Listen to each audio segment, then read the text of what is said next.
Hello and welcome back to Maths Debating with me, Tommy. And me, Jacob. Today we're talking poker, specifically Texas Hold'em. Is it a game of chance or a game of skill? Combinatorics is the area of maths used to calculate this area of chance and the probabilities of winning in poker. For those of our fans that don't quite know the rules, click the link in the bio and get up to date.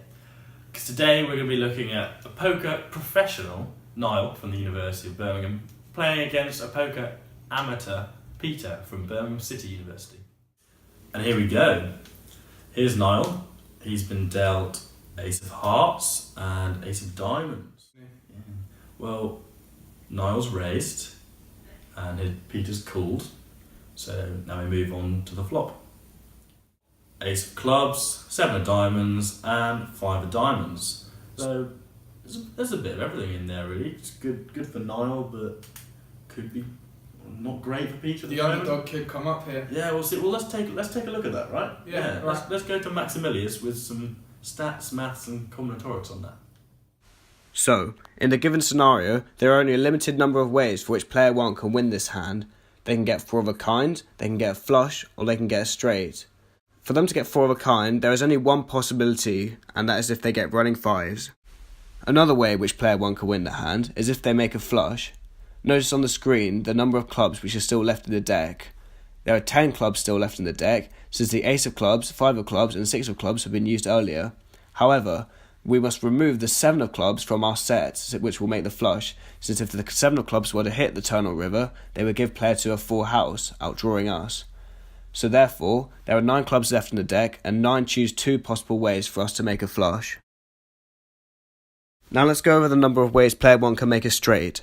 There are 3 sets of running cards that will make a straight, a 3 then a 4, a 4 then an 8, or an 8 then a 9. For each card on the turn and river, they can only have one suit, so we can have 4 choose 1 different suits for each card.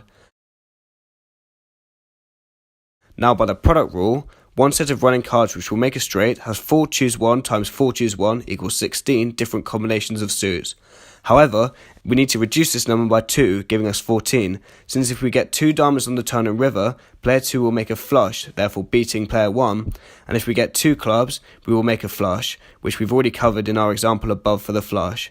Now the final step is to multiply 14 by the 3 sets that will give us a straight, giving 14 times 3 possible outcomes. Now the final step is to work out the probability that player 1 will win the hand, and we do this by taking the total number of outcomes for player 1 winning and dividing this by the total number of possible outcomes. The number of outcomes for player 1 winning is the number of ways for them to get 4 of a kind, which is 1, plus the number of ways for them to get a flush, which is 9 choose 2, and plus the number of ways with which they can get a straight, which is 14 times 3, and divide that whole number by the total number of possible outcomes, which is choosing 2 from a possible deck of 45, so 45 choose 2. And this gives us a percentage for player 1 winning of 7.98%, which therefore means the probability of player 2 winning is 92%. Thanks for that, Maximilius. Lovely. Let's go back to the hand.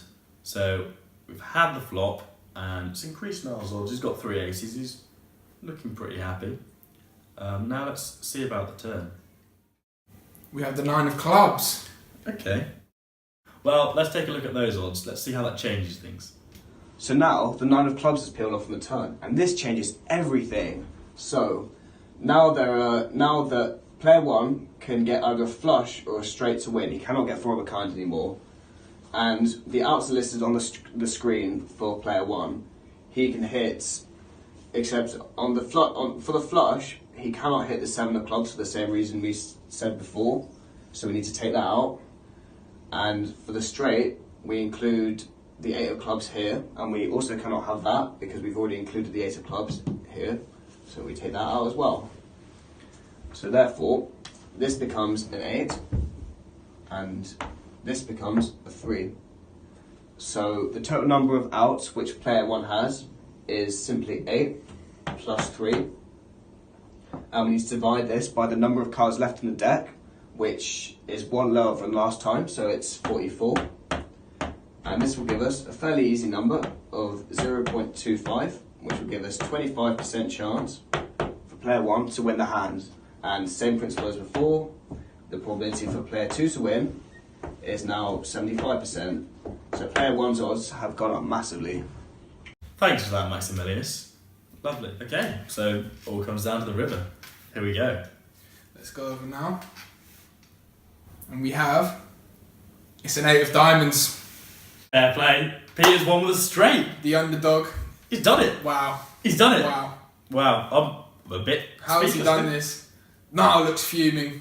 Yeah, he does not look happy, does he? I think Peter doesn't real. Oh, he does. He realises he's won now. Yeah, he's pretty happy about that now. Bit behind. Yeah. But Great. Hope you learnt something new there. Hope you saw some nice maths. If you also saw some not so nice shirts, but is what it is. Joker. Cheers.